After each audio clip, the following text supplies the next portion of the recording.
Hello aspirant, welcome to Bengali knowledge academy.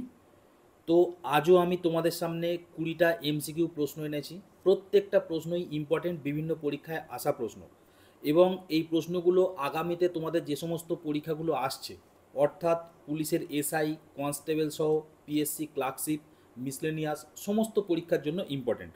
ঠিক আছে, তো চলো তোমরা দেখো তোমরা কটা পারছো।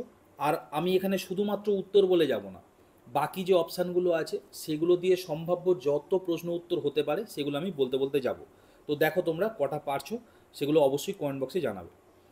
1 নম্বর প্রশ্ন কি বলছে, হুমায়ুন নামা কে লেখে? এটা খুবই একটা সহজ প্রশ্ন, বারবার পরীক্ষায় এসছে, তাই না? এটা কে হবে? হুমায়ুনের যে বোন ছিল গুলবদন বেগম, তিনি কিন্তু লিখেছিলেন হুমায়ুন নামা, তাই না? আমি একটা জিনিস বলে দিই, এই দেখবে আমাদের যে পুরো যে মধ্যযুগ ছিল, ওখানে দুজন মুঘল সম্রাট নিজেদের আত্মজীবনী লিখেছিল। তারা কে কে? এটা কিন্তু কেপি এসআইতে এসছিল। 1 বাবর, আর 2 জাহাঙ্গীর। বাবর লিখেছিল কি বাবরনামা, আর জাহাঙ্গীর লিখেছিল কি তুজুক ই জাহাঙ্গীরি, তাই না? এখানে দেখো আবুল ফজল আছে, ঠিক আছে, আবুল ফজল কি লিখেছিল? আইন ই আকবরী।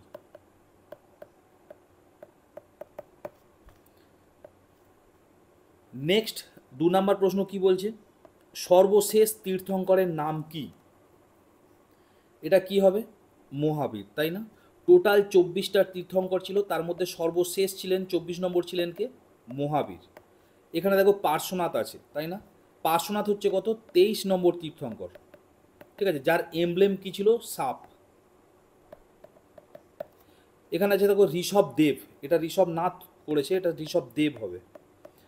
ঋষভ দেব হচ্ছে প্রথম তীর্থঙ্কর, তাই না? আর এনার এমব্লেম কি ছিল? ষাঁড়, তাই না? ইংরেজিতে বললে বুল। এখানে দেখো সিদ্ধার্থ আছে। সিদ্ধার্থ বা তথাগত, এগুলো সব কার নাম? এগুলো সব গৌতম বুদ্ধের নাম। গৌতম বুদ্ধের নাম। নেক্সট 3 নম্বর প্রশ্ন কি বলছে, বলছে জালিয়ান ওয়ালাবাগের হত্যাকাণ্ড কবে ঘটে? তোমরা সবাই জানো এটা 1919 সালে ঘটে, তাই না? কিন্তু এখানে দেখো সব কটাই 1919 লেখা আছে, সুতরাং এক্স্যাক্ট তারিখটাও মনে রাখবে, 13ই এপ্রিল। ঠিক আছে, এখন প্রশ্ন একটু মানে একটু লেভেল কঠিন হচ্ছে পরীক্ষায়, তো এবার কিন্তু এক্স্যাক্ট কিছু কিছু ইম্পর্টেন্ট তারিখগুলো তোমাদের মনে রাখতে হবে। এটা মনে রাখবে 13ই এপ্রিল 1919 সাল। আচ্ছা, আমি পুরো সিকোয়েন্সটা বলে দিই, ঠিক আছে? 1919 সাল, ঠিক আছে, 21শে ফেব্রুয়ারি, 21শে ফেব্রুয়ারি কি হচ্ছে? রাওলাট অ্যাক্ট পাস হচ্ছে। রাওলাট অ্যাক্ট পাস হচ্ছে। এবার এই অ্যাক্টের এগেনস্টে, এই অ্যাক্টটা কী ছিল? এই অ্যাক্টটা ছিল কাউকে কোনো মানে বিচার টিচার না করেই জেলে বন্দি রাখা যেত, তাই না? এর জন্য গান্ধীজি কি বলেছিল? নো উকিল, নো দলিল, নো ভকিল, এই টাইপের অনেক কথা আসছিল।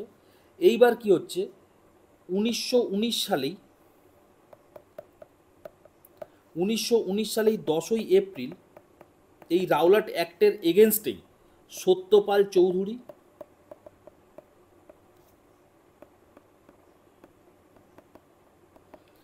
ও সৈফুদ্দিন কিচলু, এনাদের দুজনকে অ্যারেস্ট করা হয়। ঠিক আছে, 1919 সালের 10ই এপ্রিল সত্যপাল চৌধুরী ও সৈফুদ্দিন কিচলুকে অ্যারেস্ট করা হয় এই রাওলাট অ্যাক্টের জন্যই কিন্তু, ঠিক আছে, রাওলাট অ্যাক্ট অনুযায়ী কিন্তু এদের দুজনকে অ্যারেস্ট করা হয়। এরপর কি হচ্ছে, 1919 সালের 13ই এপ্রিল আসছে, এই অ্যারেস্টের প্রতিবাদে, ঠিক আছে, পাঞ্জাবের যে অমৃতসর আছে তার কাছাকাছি একটা জায়গা ছিল, সেই জায়গাটার নামই হচ্ছে জালিয়ানওয়ালাবাগ। এই জালিয়ানওয়ালাবাগে কী হচ্ছে, মানুষজন জমায়েত হয়েছিল, জমায়েত হয়ে এর প্রতিবাদ জানাচ্ছিল। এবং তোমরা সবাই জানো জেনারেল ও ডায়ার ছিলেন, উনি কি করছে, উনি হচ্ছে ওখানে গুলি চালানোর অর্ডার দিচ্ছে, এবং তাতে বহু মানুষ মারা যাচ্ছে, তাই না? এটাই হচ্ছে জালিয়ানওয়ালাবাগের হত্যাকাণ্ড। এবং তোমরা সবাই জানো এই হত্যাকাণ্ডের প্রতিবাদ জানাতে গিয়ে আমাদের কবিগুরু রবীন্দ্রনাথ ঠাকুরও কিন্তু নিজের নাইট উপাধি ত্যাগ করেছিল। এবার আরেকটু বলে দিই, 1940 সালে সর্দার উধম সিং,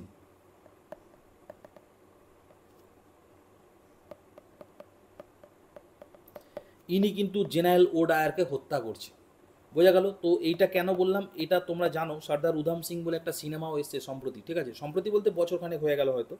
তো ওই যেহেতু একটা সিনেমা আসছে এর উপরে না, তাই জন্য এটাও কিন্তু তোমাদের একটু মাথায় রাখতে হবে, বুঝতে পারলে? তার কারণ দেখবে এই কারেন্ট যে ঘটনাগুলো ঘটে আর কি সিনেমা রিলেটেড, সেগুলো কিন্তু পরীক্ষায় চলে আসে। তো যাই হোক, এখানে দেখো 5ই ফেব্রুয়ারি 1922 সাল আছে। এটা মানে দেখলে কি মনে পড়ে যে চৌরি চৌড়ার ঘটনা, তাই না? অগাস্ট মাস অগাস্ট মাস 1919 সালে সালে শুরু হচ্ছে অসহযোগ আন্দোলন, ঠিক আছে, গান্ধীজি সবাইকে নিয়ে শুরু করছে। এবং তারপরে কি হচ্ছে, 5ই ফেব্রুয়ারি 1922 সালে আমাদের যে উত্তরপ্রদেশ আছে তার গোরক্ষপুরের যে চৌরি চৌড়া, ওখানে একটা জায়গা ছিল, সেখানে কি হচ্ছে, একটা থানায় উত্তেজিত জনতা আগুন লাগিয়ে দেয়। তার জন্য কিন্তু 22 জন পুলিশকর্মী মারা যায় 1922 সালে, 22 জন পুলিশকর্মী, এইভাবে মনে রাখবে। তার জন্য কি হয়, গান্ধীজি কি করেন, গান্ধীজি হচ্ছে অসহযোগ আন্দোলন কিন্তু প্রত্যাখ্যান করে, তাই না? তো এই তারিখটাও মনে রাখবে যে চৌরি চৌড়ার ঘটনা ঘটছে এই দিন। নেক্সট কি হচ্ছে 4 নম্বর, স্বরাজ্য দল কবে প্রতিষ্ঠা হয়? এটা কবে হবে? এটা হবে 1923 সালে হচ্ছে স্বরাজ্য দল প্রতিষ্ঠা হয়। কে কে করছে? আমাদের দেশবন্ধু চিত্তরঞ্জন দাস, এবং সাথে কে ছিলেন? সাথে ছিলেন মতিলাল নেহেরু।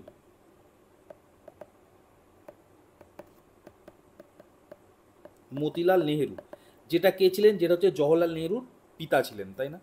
এরপর দেখো এখানে আছে 1909 সাল। 1909 কি হচ্ছে? 1909 হচ্ছে নাসিক ষড়যন্ত্র মামলা। নাসিক ষড়যন্ত্র মামলা কত হচ্ছে? 1909 সালে। এখানে আছে দেখো 1885 সাল। এখানে কি হচ্ছে? ইন্ডিয়ান ন্যাশনাল কংগ্রেস প্রতিষ্ঠা হচ্ছে 1885 সালে। এবং কে প্রতিষ্ঠা করছে? অ্যালান অক্টাভিয়াস হিউম বা এ ও হিউম। এবং এই অধিবেশনের প্রথম সভাপতি কে হচ্ছে? আমাদের বাঙালি উমেশচন্দ্র বন্দ্যোপাধ্যায়, তাই না? এখানে দেখো 1920 সাল, আমি এক্ষুনি বললাম, অসহযোগ আন্দোলন শুরু হয়েছিল অগাস্ট মাসে।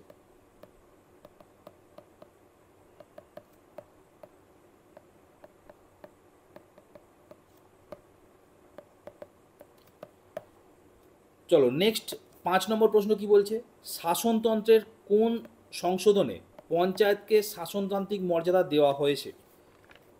এটা কি হবে, দেখো আমাদের যখন সংবিধান লেখা হয়, সেই সংবিধান লেখার সময় কি হয়, প্রত্যেকবারে কিছু কিছু আমাদের সেই মানে সংবিধান লেখার পরবর্তীকালে প্রত্যেক সময় আমাদের সংবিধান বিভিন্নভাবে সংশোধন করতে হয়েছে, তাই না? এখনো পর্যন্ত 105 বার মতো সংবিধান সংশোধন হয়ে গেছে অলরেডি।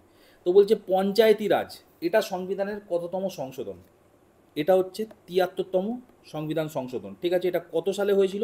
1992 সালে হয়েছিল। এবং এর জন্যই আমাদের যে মানে শিডিউল আছে, সেই 11 নম্বর শিডিউল কিন্তু যুক্ত হয়। 11 নম্বর শিডিউল কিন্তু যুক্ত হয়। তাহলে 11 নম্বর শিডিউল কি রিলেটেড? পঞ্চায়েত রিলেটেড। এবং যদি বলি কটা বিষয় আছে সেখানে, সেখানে কিন্তু আছে 29টা বিষয়, ঠিক আছে। এবার দেখো এখানে আছে 74তম সংবিধান সংশোধন। এটা কি হয়েছিল? এটাও 1992 সালে এসেছিল, ঠিক আছে। এবং এটা হয়েছিল 12 নম্বর শিডিউল, ঠিক আছে, 12 নম্বর শিডিউল। এবং এখানে কটা বিষয় ছিল? এখানে ছিল 18টা বিষয়। নেক্সট 6 নম্বর প্রশ্ন কি বলছে, রাষ্ট্রপতি নির্বাচন করা হয় কার দ্বারা? এটা কি হবে? এটা হবে সংসদ ও রাজ্য বিধানসভা। অ্যাকচুয়ালি আরও যদি আমি স্পেসিফিক বলি, বলা যায় যে সংসদ আর রাজ্য বিধানসভা নির্বাচিত সদস্য দ্বারা। নির্বাচিত কথাটা দরকার, তার কারণ কি, নমিনেটেড যারা আছে তারা কিন্তু এখানে ভোট দেয় না। আচ্ছা, প্রেসিডেন্ট নিয়ে কথা উঠেছে, চলো প্রেসিডেন্ট আমি বলতে থাকি, প্রেসিডেন্টের সমস্ত আর্টিকেলগুলোই একবার দেখে নাও, ঠিক আছে, ইম্পর্টেন্ট আর্টিকেল হয়। 52 নম্বর আর্টিকেল থেকে প্রেসিডেন্টের কথা শুরু, তাই না? এখানে কি বলা আছে? প্রেসিডেন্টের পদটা থাকবে, এই কথাটাই বলা আছে, ঠিক আছে। 53 নম্বর আর্টিকেলে কি বলছে? এই যে এক্সিকিউটিভ হেড, প্রেসিডেন্ট, এক্সিকিউটিভ পাওয়ার, সেগুলো বলা আছে। 54 নম্বর আর্টিকেলে কি বলা আছে? 54 নম্বর আর্টিকেলে বলা আছে প্রেসিডেন্টের ইলেকশন।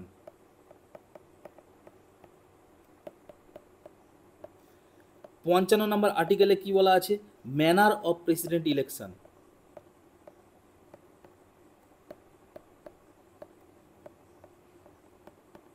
কিভাবে হবে, তাই না, ইলেকশনটা, সেটা বলা আছে। 56 নম্বর আর্টিকেলে কি বলা আছে? Term of the president. আমরা সবাই জানি 5 বছর, তাই না? 57 নম্বর আর্টিকেলে কি বলা আছে? প্রেসিডেন্ট চাইলে রিইলেক্টেড হতে পারে, রিইলেকশন অফ প্রেসিডেন্ট,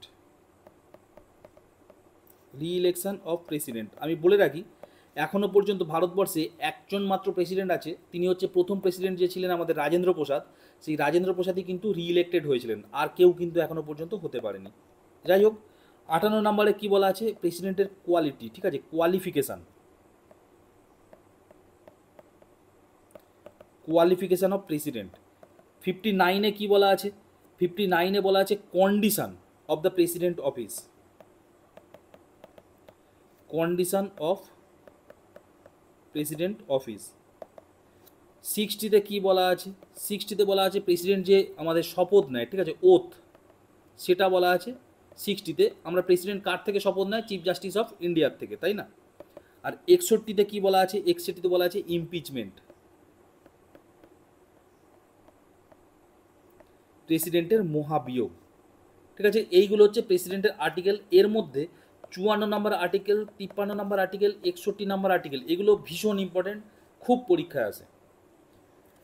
নেক্সট 7 নম্বর প্রশ্ন কি বলছে, ডিপিএসপি এর নীতিসমূহ কি হয়? এটা আদালতের বিচারযোগ্য হয়, আদালতের বিচার অযোগ্য হয়, নীতি বিচারযোগ্য, কেবলমাত্র সুপ্রিম কোর্টের বিচারযোগ্য। এটা কি হবে? এটা হবে আদালতের বিচার অযোগ্য, ঠিক আছে। ডিপিএসপি কিন্তু আদালতের বিচার অযোগ্য, এটা মাথায় রাখতে হবে। ফান্ডামেন্টাল রাইট বিচারযোগ্য। যাই হোক, ডিপিএসপি এর ফুল ফর্ম কি? Directive principal of state policy, তাই না? এটা কোথা থেকে নেওয়া হয়েছে? এটা নেওয়া হয়েছে আয়ারল্যান্ড থেকে। সংবিধানের যদি বলি পার্ট, তাহলে কোন পার্টে আছে ডিপিএসপি? 4 নম্বর পার্টে আছে। আর্টিকেল, ডিপিএসপি হচ্ছে 36 নম্বর আর্টিকেল থেকে শুরু করে 51 নম্বর আর্টিকেল পর্যন্ত ডিপিএসপির কথা বলা আছে। কিছু ইম্পর্টেন্ট ডিপিএসপির কথা বলি, 40টা খুব ইম্পর্টেন্ট, কেন না এখানে পঞ্চায়েত রাজের কথা বলা আছে। 44টা ইম্পর্টেন্ট, তার কারণ কি, ইউসিসি যেটা, ঠিক আছে, ইউনিয়ন সিভিল কোড, যেটা এখন খুব চর্চা হচ্ছে, তাই না? ইউনিয়ন সিভিল কোড, এটা 44 নম্বর আর্টিকেলে আছে। আর 50 নম্বর আর্টিকেলে কি আছে? 50 নম্বর আর্টিকেলে বলা আছে separation of judiciary from executive, ঠিক আছে, এটা খুব ইম্পর্টেন্ট, ঠিক আছে। এই তিনটেই ভীষণ ইম্পর্টেন্ট, মনে রাখবে। নেক্সট 8 নম্বর প্রশ্ন কি হচ্ছে, ভারতবর্ষ হলো একটি সার্বভৌম সমাজতান্ত্রিক ধর্মনিরপেক্ষ না সবকটি? এটা কি হচ্ছে, সবকটি। আমরা কি জানি, আমরা যখন বলি তখন কি বলি, ভারতবর্ষ হলো একটি সার্বভৌম সমাজতান্ত্রিক ধর্মনিরপেক্ষ গণতান্ত্রিক প্রজাতন্ত্র দেশ, তাই না? পুরো এই 5টা কথাই কিন্তু ইম্পর্টেন্ট, আমি বলে দিই। সার্বভৌম সমাজতান্ত্রিক ধর্মনিরপেক্ষ গণতান্ত্রিক এবং প্রজাতন্ত্র একটা দেশ, 5টা কথাই ইম্পর্টেন্ট। সুতরাং এখানে কি হচ্ছে, অল অফ দিস হবে, ঠিক আছে। এবার বলে রাখি, এই যে সমাজতান্ত্রিক বলো বা ধর্মনিরপেক্ষ বলো, এই দুটো টার্ম কিন্তু সংবিধান যখন শুরু হয়েছিল তখন কিন্তু ছিল না। এটা পরবর্তীকালে 1976 সাল নাগাদ যখন সংবিধানের 42তম সংশোধন হয়, 42তম অ্যামেন্ডমেন্ট হয়, তখন এই দুটো টার্ম, এর সাথে ফ্র্যাটার্নিটি টার্মটাও আনা হয়েছিল, ঠিক আছে। তো এটা একটু মাথায় রাখবে, এই দুটো টার্ম এসেছিল, এই দুটো টার্মই খুব ইম্পর্টেন্ট। এই দুটো টার্ম এসেছিল 1976 সালের 42তম সংবিধান সংশোধনে। নেক্সট 9 নম্বর প্রশ্ন, এটা তখনকার সময় ডাব্লিউবিসিএস এসেছিল, বলছে সরকারি নিয়ম অনুসারে বর্তমানে বিশেষ অর্থনৈতিক অঞ্চল বা যেটাকে আমরা সেজ বলি ইংরাজিতে, স্পেশাল ইকোনমিক জোন, এর অনুমোদিত সর্বোচ্চ জমির পরিমাণ কত? এটা তখনকার অনুযায়ী ছিল 5000 হেক্টর, ঠিক আছে। সেজ জিনিসটা কি? সেজ হচ্ছে স্পেশাল ইকোনমিক্যাল জোন, ঠিক আছে, এটা ভীষণ ইম্পর্টেন্ট। Special economical zone. তো এইটা ইন্ডিয়ান পার্লামেন্টে 2005 সালে মে মাসে হয়েছিল পাস। এটার কি উদ্দেশ্য জানো? এই সেজ করা হতো কি, ধরো একটা তোমার এই লোকালিটি আছে, ঠিক আছে, এই লোকালিটির ভিতরে একটা জায়গাকে কি করা হলো, এই জায়গায় মানে এই জায়গাটাকে কি করা হলো, এই জায়গাটা বুস্ট করা হতো। কেমনভাবে? এখানে বিভিন্ন ইন্ডাস্ট্রি আছে বা যাই হোক না কেন, এদেরকে আহ্বান জানানো হতো, ঠিক আছে, কেননা এখানে জমির ট্যাক্স কম নেওয়া হতো, ঠিক আছে, উপযুক্ত ব্যবস্থা করে দেওয়া হতো। তাতে কি হতো, এই জায়গাটা খুব ডেভেলপড হয়ে যেত, ঠিক আছে, ইন্ডাস্ট্রি হোক বা বাকি সমস্ত জিনিস হোক। হয়ে এই জায়গাটা ডেভেলপড হয়ে যেত। এবার এই জায়গা ডেভেলপড হলে কি হবে, এই যে আশেপাশের মানুষ আছে তারা এখানে কাজ পাবে। এবার একটা বড় কারখানা গড়ে উঠলে তার পাশাপাশি আরও ছোটো ছোটো অনেক কারখানা গড়ে উঠবে, ঠিক আছে, বা এখানকার মানে অনেক দোকানপাতি গড়ে উঠবে। তো এইটা হচ্ছে স্পেশাল ইকোনমিক জোন করার কিন্তু এইটাই হচ্ছে উদ্দেশ্য ছিল, ঠিক আছে, এটা খুব গুরুত্বপূর্ণ জিনিস। এবং বলে দিই, প্রথম স্পেশাল ইকোনমিক জোন বা সেজ করা হয়েছিল কোথায়, কান্ডালা, এটা কিন্তু পরীক্ষায় আসে। আর আমাদের দক্ষিণ চব্বিশ পরগনায়, ঠিক আছে, এখানে ফলতা বলে একটা জায়গা আছে, ওটাতেও কিন্তু স্পেশাল ইকোনমিক জোন কিন্তু করা হয়েছিল, এটা বিসিএসে কিন্তু এসেছিল একবার, ঠিক আছে। বিসিএস কেন, অন্যান্য সমস্ত পরীক্ষায় এই ফলতা নামটা খুব আসে, মাথায় রাখবে। নেক্সট 10 নম্বর প্রশ্ন কি বলছে, বলছে ছত্তিশগড় রাজ্যটি 1 নভেম্বর 2000 সালে গঠিত হয়েছে, এটি কোন রাজ্যের অংশ থেকে নেওয়া হয়েছে? এটা কি হবে, এটা হবে মধ্যপ্রদেশ। আমি বলে রাখি 2000 সালে 3টে নতুন রাজ্য তৈরি হয়েছিল, ঠিক আছে, 3টেই নভেম্বর মাসে, একটা 1 নভেম্বর, একটা হচ্ছে 9 নভেম্বর, আর একটা হচ্ছে 15 নভেম্বর। সব নভেম্বর মাসে হয়েছিল 2000 সালে। 1 নভেম্বর কী রাজ্য হয়েছিল, 1 নভেম্বর হয়েছিল তোমাদের মানে কোশ্চেনই আছে, সেটা হচ্ছে কত, ছত্তিশগড় রাজ্য, ঠিক আছে, আমি 36 লিখে দিলাম। 9 নভেম্বর কী হচ্ছে, 9 নভেম্বর উত্তরপ্রদেশ থেকে কেটে উত্তরাখণ্ড তৈরি হচ্ছে, ঠিক আছে, উত্তরপ্রদেশের উপর দিকে উত্তরাখণ্ড। আর কি হচ্ছে 15 নভেম্বর কী হচ্ছে, বিহার থেকে কেটে আমাদের কি তৈরি হচ্ছে, ঝাড়খণ্ড, তাই না, যার রাজধানী করা হয়েছিল রাঁচি, যেখানে ধোনির বাড়ি। উত্তরাখণ্ডের রাজধানী করা হলো দেরাদুন, ঠিক আছে। 2000 সাল কিন্তু মনে রাখবে 3টে রাজ্য। এর পরবর্তীকালে 2014 সালে আমাদের সর্বকনিষ্ঠ রাজ্য সেটা কি হয়েছিল, তেলেঙ্গানা, তাই না। তেলেঙ্গানা হয়েছিল কোন রাজ্য কেটে, অন্ধ্রপ্রদেশ রাজ্য কেটে, তাই না। নেক্সট 11 নম্বর প্রশ্ন কি বলছে, এই যে রুমেল ঘূর্ণিঝড় এর নামকরণ করে কোন দেশ? তোমরা সবাই জানো মোটামুটি রুমেল ঘূর্ণিঝড় আমাদের এখানে আছড়ে পড়লো, এই জাস্ট আমি যখন ভিডিওটা করছি তখনও কিন্তু অল্প বিস্তর আমি কিন্তু আওয়াজ পাচ্ছি ঝড়টার, ঠিক আছে। তো যাই হোক, তো এই রুমেল ঘূর্ণিঝড় এর নামকরণ করেছে কোন দেশ? এর নামকরণ করেছে ওমান, ঠিক আছে। এই রুমেল কথাটার অর্থ কি? এর কথাটার অর্থ হচ্ছে বালি, তাই না। দেখো এখানে ইয়ামেন অপশানে আছে। তোমরা কিছুদিন আগে মোচা বলে একটা ঝড় এসেছিল, ঠিক আছে, তার নামকরণ করেছিল কে? ইয়ামেন। থাইল্যান্ড একটা ঝড়ের নামকরণ করেছিল, খুব ইম্পর্টেন্ট, আমরা সবাই জানি খুব ক্ষতি হয়েছিল সেখানে, সেটা কি? সেটা হচ্ছে আমফান। আর এখানে আছে মালদ্বীপ, মালদ্বীপ একটা ঝড়ের নাম করেছিল, সেটা কি? সেটা হচ্ছে মিধিলি, তাই না। তো এই 4টে ঝড়ের মধ্যে আমফান, এটা একটু মনে রাখবে, এটা রুমেলটা অবশ্যই মনে রাখবে কারণ এটা কারেন্ট অ্যাফেয়ার্স। আমফানটা মনে রাখবে থাইল্যান্ড, ঠিক আছে। তার কারণটা কি? কারণ আমফানের যে মানে তীব্রতা সেটা অনেক বেশি ছিল, ক্ষয়ক্ষতি অনেক বেশি হয়েছিল, তাই না। বন্ধুরা, আরেকটি কথা, WBP constable, SI and KP constable অধ্যায়ভিত্তিক সেরা প্রস্তুতি নিতে আমাদের হোয়াটসঅ্যাপ নাম্বারে একবার হোয়াটসঅ্যাপ করে নাও। গণিত, ইংরেজি, জিকে, রিজনিং প্রত্যেকটা বিষয়ে একদম অধ্যায় ধরে ধরে বেসিক লেভেল থেকে একদম প্রথম থেকে ক্লাস করানো হবে। মাসিক কোনো বেতন নেই, পরীক্ষা পর্যন্ত সেরা গাইডেন্স পাবে নতুন সিলেবাস অনুযায়ী। Live class, recorded class plus PDF all পাবে। একবার পেমেন্ট করলেই যতদিন না চাকরি পাচ্ছ ক্লাস করতে পারবে। One time payment. 5জন আলাদা আলাদা টিচার্সের মাধ্যমে তোমাদের প্রত্যেকটি সাবজেক্ট ধরে ধরে অঙ্ক একদম যারা কিছুই বুঝতে পারো না তাদের জন্য জলের মতো সহজ করে বুঝিয়ে দেওয়া হবে। আমাদের কলকাতা পুলিশের এসআইতে আমরা 95% হুবহু প্রশ্ন কমন দিয়েছি প্রমাণসহ। সেই কমনের প্রমাণ পেতে তোমরা জয়েন করে নাও আমাদের টেলিগ্রাম চ্যানেলে বেঙ্গলি নলেজ একাডেমিতে, লিঙ্ক ইন ডেসক্রিপশন। এটি আমাদের 7 নম্বর ব্যাচ। প্রথম 100 জন 30% ডিসকাউন্ট পাবে। প্রথম 100 জন 30% ডিসকাউন্ট পাবে। তাই ভাই, তোমার যদি একটি সিট এনি হাউ চাই, যেহেতু পশ্চিমবঙ্গ পুলিশ এবং কলকাতা পুলিশ দুটো ভ্যাকেন্সি বেরিয়েছে, তাই একটিতে না একটিতে কিন্তু তোমার হবেই এবার। যদি আমাদের কাছে প্রস্তুতি নাও, 95% হুবহু কমন দেওয়ার দায়িত্ব আমাদের। তোমরা শুধু পড়াশোনা করবে। তো প্রস্তুতি নিতে হলে কিন্তু স্ক্রিনে দেওয়া নাম্বারে একবার অবশ্যই হোয়াটসঅ্যাপ করে নাও। একদম বেসিক থেকে ধরে ধরে প্রথম থেকে সমস্ত ক্লাস করানো হবে। যাই হোক, নেক্সট প্রশ্ন কি বলছে, সার্ক, সার্কের মুখ্য কার্যালয় কোথায়, মানে সার্কের হেডকোয়ার্টার কোথায়? এটা কি হবে, সার্কের হেডকোয়ার্টার হচ্ছে অপশান বি, কাঠমান্ডু, ঠিক আছে। এখানে ঢাকা আছে, ঢাকাতে কি ছিল, ঢাকাতে বিমস্টেক বলে যেটা আছে, বিমস্টেক,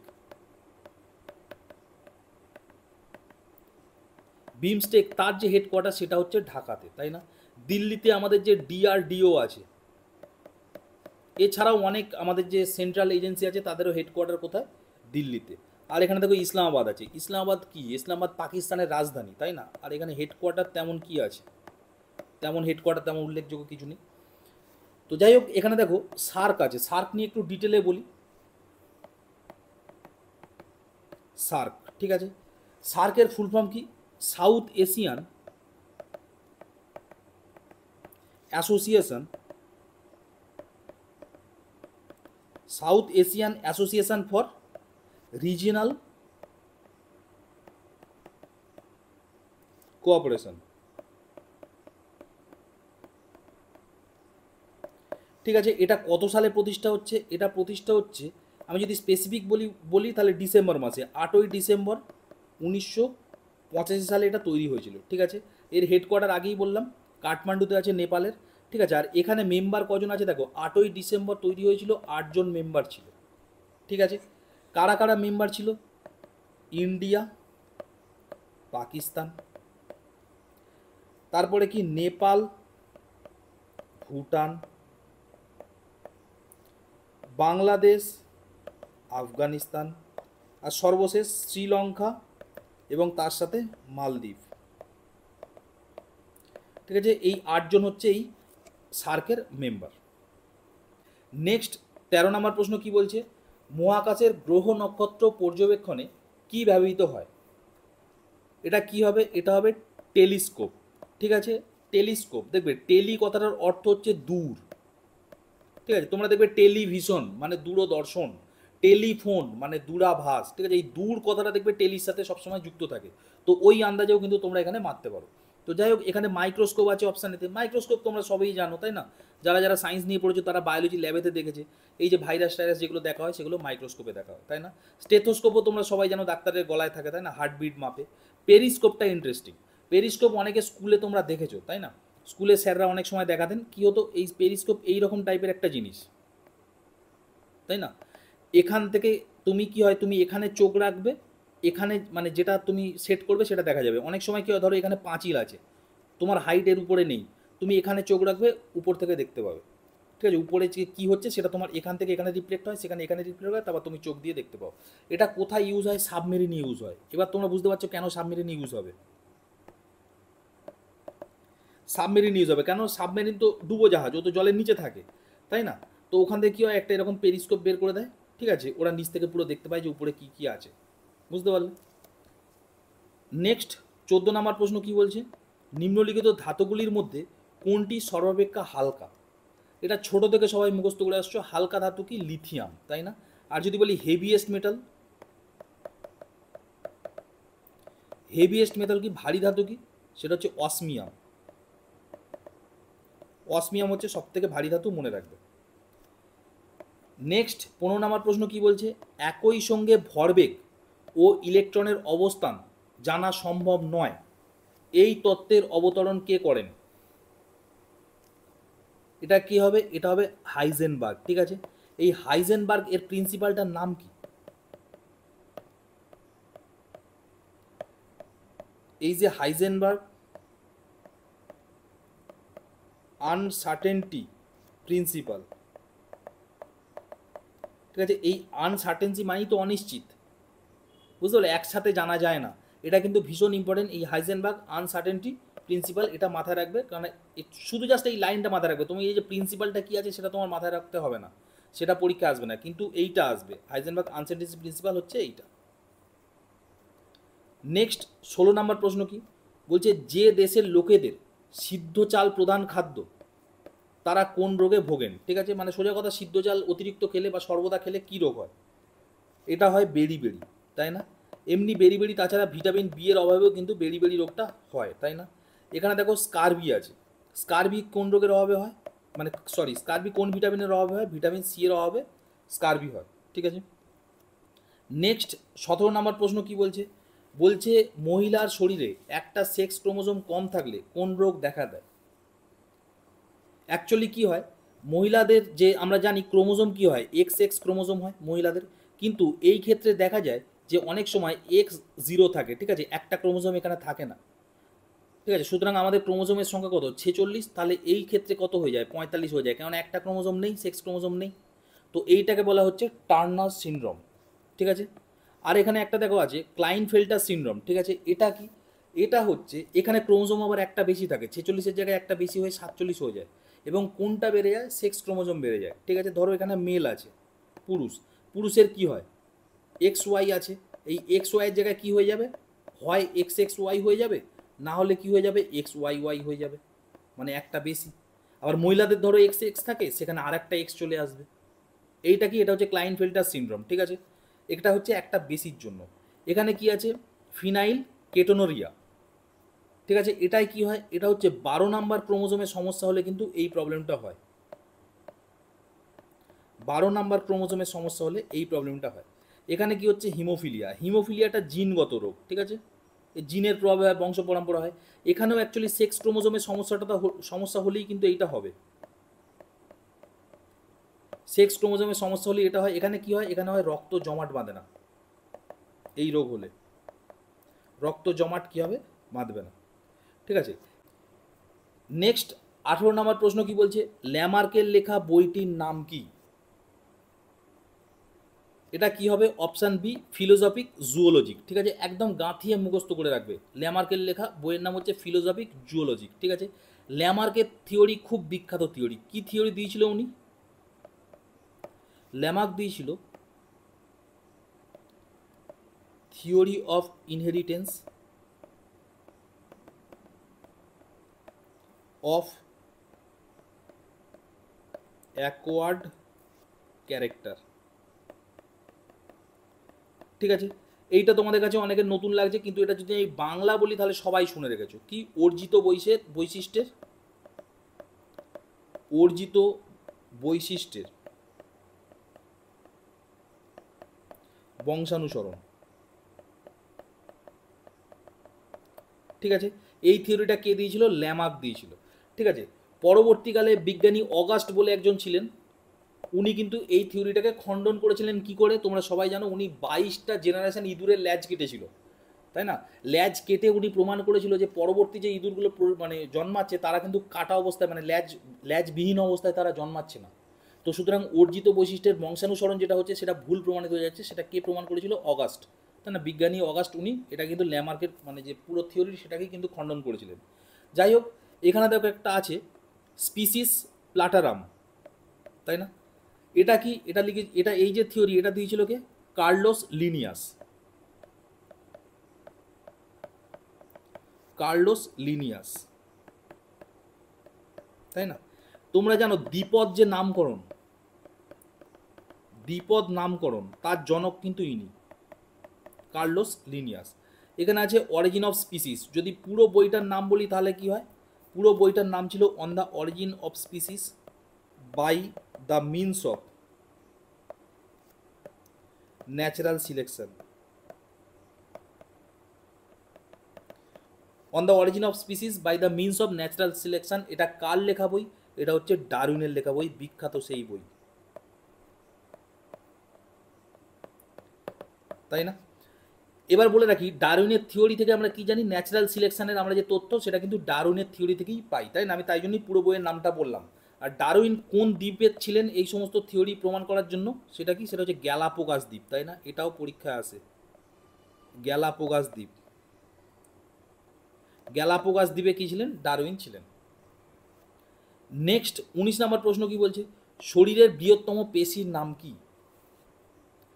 এটা কি হবে? Option C, gluteus. ঠিক আছে, এখানে দেখো অপশান এতে আছে স্টেপিস। স্টেপিস কি? স্টেপিস হচ্ছে আমাদের শরীরের ক্ষুদ্রতম হাড়। এখানে দেখো ফিমার আছে, এটা হচ্ছে আমাদের শরীরের বৃহত্তম হাড়। যেটা কোথায় আছে? যেটা হচ্ছে আমাদের শরীরের উরুতে আছে, তাই না? উরুর হাড় বলে এটা। তারপর লিগামেন্ট। লিগামেন্ট একটা কানেক্টার, বোন টু বোন কানেক্ট করে কে? লিগামেন্ট, হাড় থেকে হাড়ে। ঠিক আছে, বোন টু বোন কানেক্টার। আর যদি বলি বোন টু মাসেল, এটাকে কে কানেক্ট করে? এটা হচ্ছে টেন্ডন। বোন টু মাসেল কানেক্টার করে টেন্ডন। ঠিক আছে, 20 নম্বর প্রশ্ন ও আজকে শেষ প্রশ্ন কি বলছে? ব্যাংকিং সেক্টর কোন সেক্টরের অন্তর্গত? এটা কি হবে? এটা হবে টারসিয়ারি সেক্টর। ঠিক আছে, টারসিয়ারি সেক্টর। আমি বলে রাখি, ইকোনমিতে তিনটে সেক্টর হয়। একটা হচ্ছে প্রাথমিক সেক্টর বা প্রাইমারি সেক্টর, একটা হচ্ছে সেকেন্ডারি সেক্টর বা হচ্ছে তোমার কি বলে ওটাকে ম্যানুফ্যাকচারিং সেক্টর, আর একটা হচ্ছে টারসিয়ারি সেক্টর বা সেবা সেক্টর। ঠিক আছে, পরিষেবা যেখানে দেওয়া হয়। তো আমি বলে রাখি প্রাইমারি সেক্টরগুলো কি কি আছে। প্রাথমিক সেক্টরে যত তুমি মানে কি বলবো কৃষি, মানে যত কৃষিকাজ আছে, সে যাই কৃষি হতে পারে, পশুপালন হতে পারে, ঠিক আছে, তারপর মাছ ধরা মানে মধু ধরা পধু ধরা যাই হোক না কেন, ঠিক আছে, তার এই মানে তো খনির যে কাজগুলো হয়, এই সবগুলোই কিন্তু ইকোনমিক্সে কী হয়, প্রাইমারি সেক্টরের আন্ডারে আসে বা প্রাথমিক সেক্টরের আন্ডারে আসে। প্রচুর কিন্তু পরীক্ষা আছে, এগুলো খুব গুরুত্বপূর্ণ প্রশ্ন। এইবার এখান থেকে কি হয়, এখান থেকে জিনিসগুলো উৎপাদন হয়, ঠিক আছে, মানে কি হচ্ছে, তারপর ম্যানুফ্যাকচার হচ্ছে, সহজ কথা যদি বলি ম্যানুফ্যাকচার। ঠিক আছে, ম্যানুফ্যাকচার যে সেক্টরগুলো সেগুলো হচ্ছে সব সেকেন্ডারির মধ্যে আসছে। যেমন যেমন হচ্ছে কনস্ট্রাকশন, অটোমোবাইল,